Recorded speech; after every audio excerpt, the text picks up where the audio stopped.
Can you file green card from the J1 visa? अगर आपको answer चाहिए एक वर्ड में यस या no, yes, by rule you are allowed to file green card from the J1 visa. But अगर पूरा process को आप अच्छे से नहीं समझते हैं और रॉन्ग स्टेज पे फाइल कर देते हैं तो there will be a big trouble. So you should understand the process of J1, J1 waiver and the process of green card. You can file green card from the J1 visa. It's true. And बहुत सारे लोग file किए हैं, approve हुआ है. Even I was filing from the J1, but luckily 1 week before मेरा H1 आ गया, so I included H1 as well. आज की वीडियो में डिटेल में बात करेंगे कि J1 वीजा से ग्रीन कार्ड कैसे फाइल करना चाहिए, क्या क्या चीज़ों का ध्यान रखना चाहिए।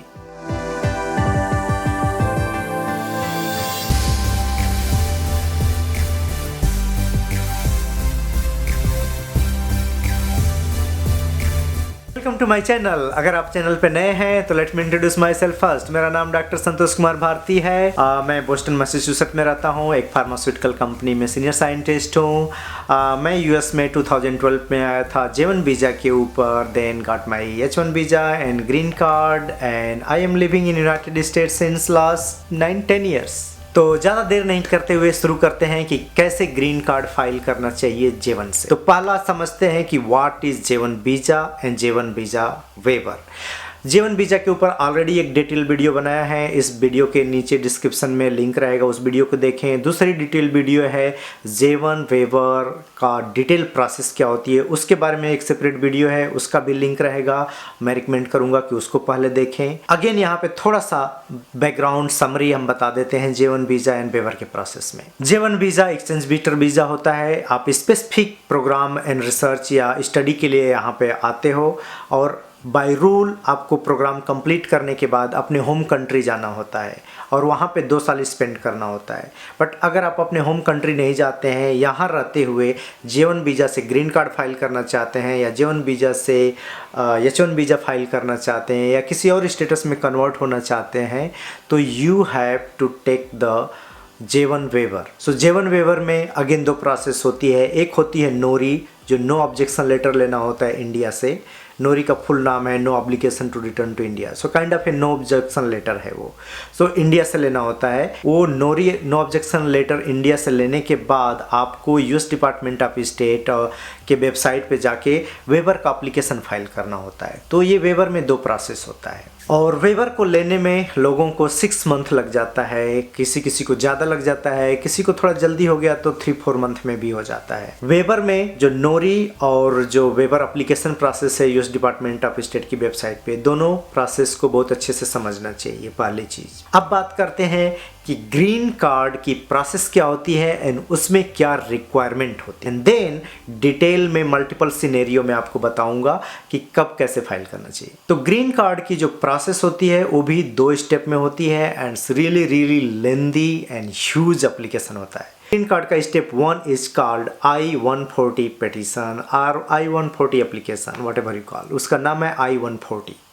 सो I-140 ग्रीन कार्ड की सबसे and most important critical steps है। वहीं पर डिसाइड होता है कि आपको ग्रीन कार्ड मिलेगा या आपको ग्रीन कार्ड नहीं मिलेगा। ग्रीन कार्ड की क्या प्रोसेस होती है, कैसे ग्रीन कार्ड का एप्लीकेशन प्रिपेयर करना चाहिए, ऑलरेडी उसके लिए मैंने सेपरेट वीडियो बनाया हूँ। मैं अपना ग्रीन कार्ड कैसे पाया, क्या मिस्टेक किया, क्या नहीं करना चाहिए, उसके बारे में ऑलरेडी एक सेपरेट वीडियो है। सबका लिंक इस वीडियो के नीचे रहेगा, आप देख सकते हैं। तो 140 जो पिटीशन होता है स्टेप 1, उसमें आपका प्रोफाइल पूरा चेक होता है। आपकी डिग्री वेरिफिकेशन, आप कितना रिसर्च पब्लिकेशन है, कितना साइटेशन है, कितना ओवरऑल आपका करियर प्रोफाइल, आपका CV कितना स्ट्रांग है, उसी में इवेलुएट होता है एंड ऑफिसर डिसाइड करता है कि आपको ग्रीन कार्ड देना है या नहीं देना है। सो बाय रूल आप J1 से 140 एप्लीकेशन कभी भी फाइल कर सकते हैं और 140 एप्लीकेशन के लिए वेवर की ज़रूरत नहीं होती है। ये रूल है,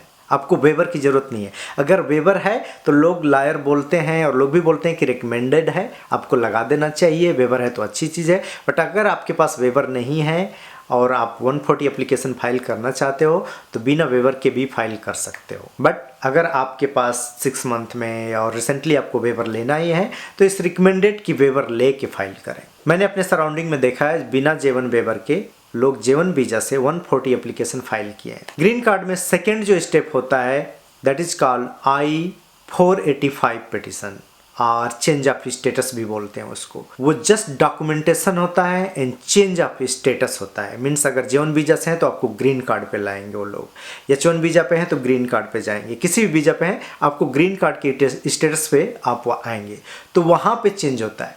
तो सेकेंड स्टेप के लिए वेवर होना, J1 वेवर होना रियली मोस्ट इम्पॉर्टेंट है, उसके बिना नहीं चलेगा। सेकेंड स्टेप में अगेन सारी डिग्री वेरीफाई होती है, आपके जितने डिपेंडेंट हैं, मैरिज सर्टिफिकेट वगैरह, चाहे आपका चाइल्ड है तो उसका बर्थ सर्टिफिकेट, उसका पासपोर्ट वगैरह, आपका बर्थ सर्टिफिकेट कहाँ पे पैदा हुए हैं, बहुत सारी डॉक्यूमेंटेशन का प्रोसेस होता है, उसमें वेवर आपका बहुत इंपॉर्टेंट है। तो समरी ये है कि आप J1 वीजा पे रहते हुए ग्रीन कार्ड का 140 पिटिशन है वो फाइल कर सकते हैं, उसमें वेवर की जरूरत नहीं है। बट सेकेंड स्टेप जब फाइल कर रहे हैं तो आपका J1 वेवर होना चाहिए। तो दोनों स्टेप, अगर आपका वेवर है तो आप दोनों स्टेप J1 वीजा से फाइल कर सकते। ग्रीन कार्ड का अप्रूव होना नहीं अप्रूव होना मल्टीपल चीजों पर डिसाइड होता है। किसी भी पर्सन को US वीजा के बारे में कितना भी नॉलेज हो जाए, कहीं ना कहीं उसको कंफ्यूजन आता ही है, कहीं ना कहीं प्रॉब्लम होती है। It's so complex process, US visa is like so complex. Most of the लोग बहुत टाइम स्पेंड करते हैं। इस चीज़ को पूरा समझने के लिए हम मल्टीपल सिनेरियो लेते हैं, मल्टीपल सिचुएशन लेते हैं एंड देन समझते हैं कि कैसे ग्रीन कार्ड अप्लाई कर सकते हैं J1 वीजा से। सिनेरियो नंबर 1, आपके पास 1 साल का US वीजा है, आप US आए, क्या आप ग्रीन कार्ड फाइल कर सकते हैं? Technically by rule yes you can file, but usually not recommended. First reason ये कि J1 visa dual intent visa नहीं है, ये नॉन इमिग्रेंट वीजा के अंदर आता है। तो इमीडिएटली अगर आप फाइल करते हो तो ये फ्रॉड में आ सकता है, फ्रॉड कैटेगरी में, तो आपको 3 to 6 मंथ वेट करना होता है। सेकेंड रीजन ये कि ग्रीन कार्ड के प्रोसेस में 140 एप्लीकेशन अप्रूव होने में 1 साल से ज़्यादा लगता है। अगर आपका J1 नेक्स्ट 6 मंथ में एक्सपायर हो रहा है, आपका पिटिशन अप्रूव भी नहीं हुआ, आपका J1 एक्सटेंड नहीं हुआ, आपको छोड़ के US से इंडिया जाना पड़ता है और यहाँ पे 140 एप्लीकेशन डाले हैं, तो कॉम्प्लिकेशन क्रिएट हो सकता है। सो इट्स बेटर है कि अपने बॉस से बात करके अपने J1 का जो टाइम है आप एक्सटेंड करा लें एंड देन आप ग्रीन कार्ड फाइल करें। इसी में एक कॉमन क्वेश्चन लोग पूछते हैं और कन्फ्यूजन होता है कि क्या वेवर अप्लाई कर सकते हैं?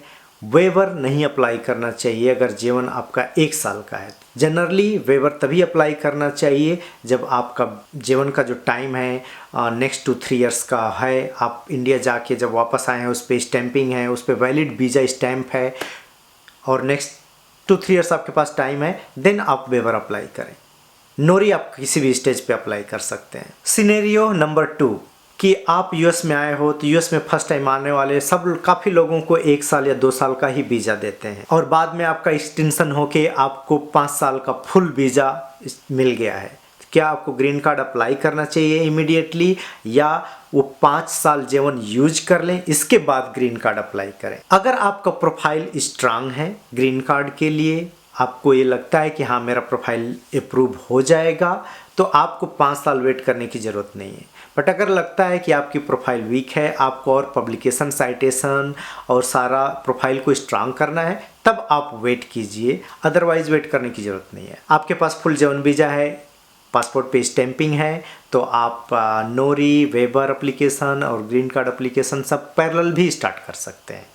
140 फाइल कर दीजिए, जब 485 फाइल करना होगा देन आप वेवर लगा के फाइल कर सकते हैं। Scenario number 3 or you can say एक कॉमन क्वेश्चन कि मैं J1 के 3 इयर्स में हूँ, J1 से अप्लाई करेंगे ग्रीन कार्ड तो ज़्यादा रिजेक्शन का चांस होता है क्या, या H1 से अप्लाई करेंगे तो अप्रूवल का चांस ज़्यादा होता है क्या? ग्रीन कार्ड का अप्रूवल प्रोफाइल पे डिपेंड करता है, J1 वीज़ा पे नहीं। जैसे मेरा सिचुएशन था कि मैं J1 वीज़ा से अप्लाई कर रहा हूँ, बट हमारा इमीडिएटली 1 वीक एप्लीकेशन के 1 वीक बिफोर मेरा H1 का अप्रूवल भी हो गया, तो मैंने H1 भी लगा दिया। अगर आपको लगता है कि 3-4 महीने में 6 महीने में मेरा H1 ही होने वाला है, तो आप H1 से फाइल कर सकते हो, बट ये कोई ऐसा कोई डाटा नहीं है कि J1 से रिजेक्शन ज़्यादा होता है, H1 से अप्रूवल ज़्यादा होता है।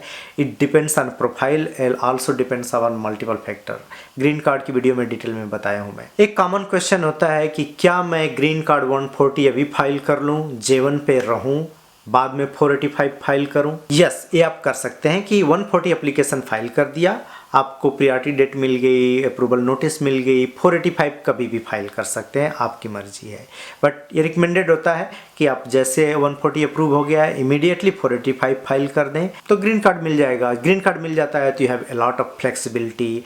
कोई बिजनेस स्टार्ट करते हो, कभी भी जॉब चेंज कर सकते हो, आने जाने में एंट्री पे, पोर्ट ऑफ एंट्री पे कोई प्रॉब्लम नहीं होती है। मोस्ट इम्पॉर्टेंटली जब जॉब चली जाती है या जॉब चेंज करना चाहते हो तो बहुत इजी होता है, कोई रिस्ट्रिक्शन नहीं होती वीज़ा की। अदरवाइज J1 पे है कि अगर आप जॉब चली गई तो immediately you have to leave the country, so वो सब प्रॉब्लम ख़त्म हो जाती है। एक कॉमन क्वेश्चन होता है कि हस्बैंड वाइफ है, दोनों अपना पोस्ट डॉक कर रहे हैं या रिसर्च में है, जिस भी एरिया में है, दोनों का अपना ओन J1 है, किसको फाइल करना चाहिए? क्या दोनों का प्रोफाइल एक साथ जुड़ सकता है? दोनों का प्रोफाइल कभी एक साथ जुड़ता नहीं है, पर जिसका प्रोफाइल ज़्यादा स्ट्रांग है, जिसकी एरिया की ज़्यादा डिमांड है, स्पेशली अगर वो PhD है तो उसको फाइल करना चाहिए ग्रीन कार्ड। उसके अप्रूवल के चांसेस ज़्यादा रहते हैं एंड वंस वो अप्रूव हो जाता है तो उसका डिपेंडेंट बाय डिफ़ॉल्ट सबको ग्रीन कार्ड मिल जाता है। सो ओवरऑल समरी ये है कि अगर आप रियली ग्रीन कार्ड में इंटरेस्टेड हैं तो J1 से ग्रीन कार्ड फाइल कर सकते हैं, but you have to take the steps very carefully. अगर आपको कन्फ्यूजन हो रहा है तो आपके सराउंडिंग में जो दोस्त हैं जो ग्रीन कार्ड फाइल किए हैं, ये सब का नॉलेज रखते हैं, उनसे आप बात करें, बार बार बात करें, डिटेल में समझें, क्योंकि कोई भी चीज़ आपको एक बार में नहीं समझ में आएगी। ज़्यादा कन्फ्यूजन हो रहा है किसी लॉयर को कंसल्ट करें, लॉयर डिटेल में बताएगा कि आपको कैसे कैसे आप कर सकते हैं। तो चलिए आज की वीडियो यहीं समाप्त करते हैं। Thank you very much for watching. Bye bye, see you later in the next video. अगर कोई कमेंट है, क्वेश्चन है, कमेंट बॉक्स में लिखें, मैं ट्राई करूँगा रिप्लाई देने का। See you in the next video.